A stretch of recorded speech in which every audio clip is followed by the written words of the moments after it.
First, they have to have a terminal condition that the physician feels that they have a 6-month or less life expectancy.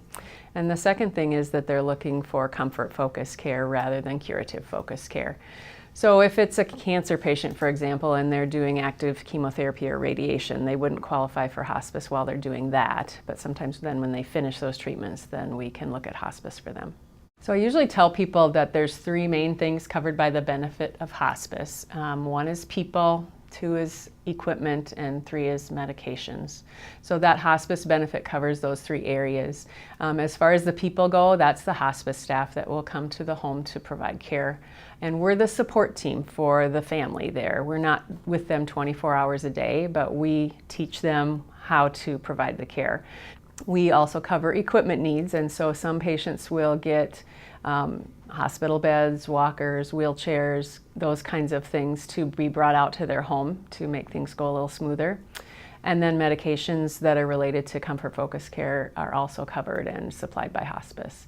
You know, it's hard to let other people come into your home, but once that happens, you really get to get a rapport with the patient and the family, and they get to know you and you get to know them. So that extra support, the patient and family both know that they can call us 24 hours a day if anything's unusual is going on, so that's reassuring to them.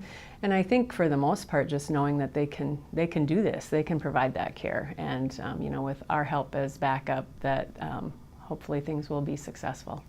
We also have bereavement follow-up after the death to follow the family or caregivers for a year after death. And that will include contacts, phone calls, personal visits if they want that. We've also got a grief education class that we offer to our family members so that they can learn about the grief process and know if what they're going through is normal. It's a special time for the family to be around at end of life. Not to say that it's an easy time, but it's important to be there for the family members, and our job really is to make sure it goes as smooth as it can. So we may be you know, teaching them to provide the care. We might be facilitating a family meeting if there's some issues that they want to work through before the patient passes away. And so it's kind of just an extra level of support for them. Most people are reluctant to talk about hospice, and they don't want to talk to us initially, but once they get on the service, they realize what a benefit it is to them, and oftentimes say, I wish we would have done this sooner.